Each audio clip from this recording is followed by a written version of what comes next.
Asante sana mtazamaji wa Kipepeo Digital. Mimi naitwa Elijah Beyeza. Karibuni sana kwa mara nyingine tena. Kipindi kinaitwa Bahasha Mkononi na channel inaitwa Kipepeo Digital. Mimi naitwa Elijah Beyeza. Leo katika kipindi chetu cha Bahasha Mkononi nimefanikiwa kuzungumza na mkurugenzi mtendaji wa Chama cha Wanahabari Wanawake Tanzania, alimaarufu TAMWA. Ni kufuatia katika zile tuzo ambazo zilikuwa zimeandaliwa kufanyika mkoani Dodoma, lakini wameahirisha. Tuzo hizo zitafanyika hapa jiji la Dar es Salaam. Zitafanyika mnamo tarehe 5 mwezi wa 5 2025, na mgeni rasmi atakuwa ni Rais wa Jamhuri ya Muungano wa Tanzania, Dr. Samia Suluhu Hassan.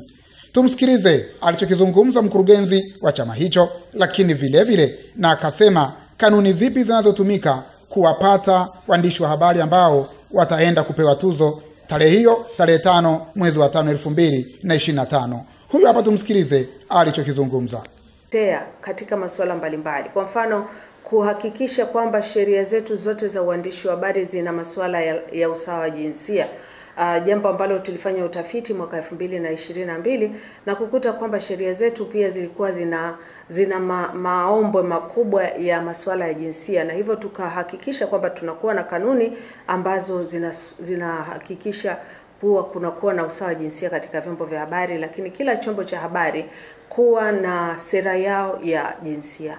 Kwa waandishi wa habari sasa, wanawake na wanaume, mwaka huu tumeandaa tuzo za Samia Kalamu Award. Na hizi tuzo za Samia Kalamu Award zilikuwa zitolewe siku ya tarehe 29 katika ukumbi wa Mabele kule Mabeyo Complex Dodoma, lakini sasa zimeahirishwa hadi tarehe 5 mwezi wa 5 na zitatolewa hapa jijini Dar es Salaam na Mheshimiwa Rais wa Jamhuri ya Muungano wa Tanzania, Dr. Samia Suluhu Hassan. Na hizi tuzo zitatolewa kwa makundi mbalimbali, wakiwemo waandishi wa kike na wa kiume. Nia hasa ni kuwapa moyo na kuwaonyesha waandishi wa habari kwamba kazi yao inathaminiwa. Kazi yao inathaminiwa na kazi yao ni ya thamani sana, na hivyo wanapoifanya hii kazi waifanye kwa juhudi na kwa jitihada. Na hata katika yale mafunzo tuliwafundisha pia, hata wanavyojibeba wajibebe kwamba wao ni watu wa thamani. Na ndio hasa ilikuja katika hili suala la uzalendo, kwamba uzalendo ndio ujanja. Na kwenye uzalendo ndio ujanja kulikuwa kuna kujifunza namna ambavyo mwandishi wa habari anaweza akaibeba nchi, lakini pia akajibeba yeye mwenyewe, yani kujibrandi yeye mwenyewe, kwamba huyu mwandishi Beyeza Wasibuka anavyojibeba ni wa thamani namna gani, namna anavyokuwa mavazi yake, namna anavyoweza kukaa na kuzungumza na watu, namna anavyoweza kuweka miadi na vyanzo vya habari, namna ambavyo anaweza akaingia kwenye changamoto na kutoka bado jina lake likiwa linathaminika na kuheshimika. Lakini pia haya mafunzo yaliwafundisha pia namna ya kutumia teknolojia, kwa sababu sasa hivi ulimwengu uko katika kasi ya ukuaji wa teknolojia na waandishi wa habari hawajaachwa nyuma.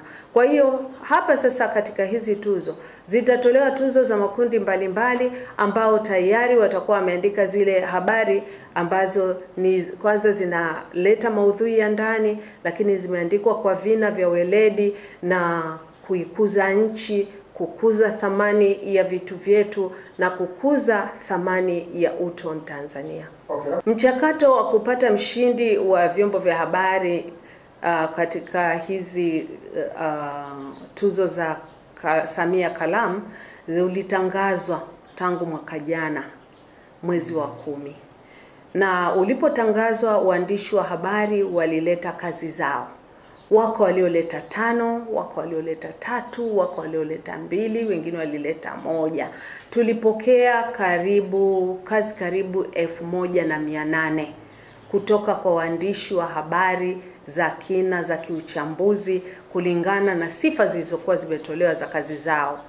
Na baada ya kuzichambua zile kazi ambazo zilitoka kwa waandishi karibu 700 na kwa hiyo tukazipeleka kwa majaji.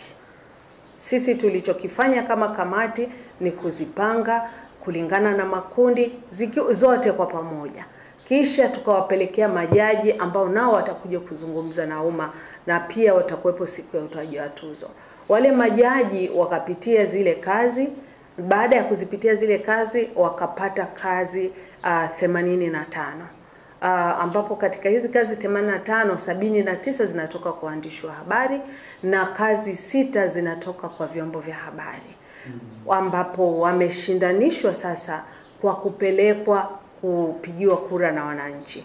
Kwa nini tulipeleka kazi za waandishi wa habari kwa tuzo za Samia Kalamu kwa wananchi? Ilikuwa ni kuwaonyesha Watanzania kwamba wao ni watu wa thamani kwa kazi zetu za vyombo vya habari. Kitaalam, kazi ya mwandishi wa habari lazima iwe na msomaji, msikilizaji ama mtazamaji, ambao kwa lugha ya Kiingereza wanaitwa audience. Kwa hiyo hawa audience tuliwapa nafasi na wao kuchangia katika kuwapata washindi wetu. Kwa hiyo hawa 85, yani 79 mwandishi mmoja na 6 vyombo vya habari wamepigiwa kura, ambazo hizo kura zilikuwa zinapigwa kwenye mfumo ambao uko kwenye website ya Samia Kalamu Award. Kwa hiyo ule mfumo umepokea kura, na baada ya kupokea kura ukiangalia. Safi kabisa. Kufikia hapo sina la ziada. Ulikuwa nami naitwa Elijah Beyeza, kipindi kinaitwa Bahasha Mkononi, na kuomba usiache kusubscribe kwa ajili ya vipindi vingine. Kufikia hapo sina la ziada. Kwa heri.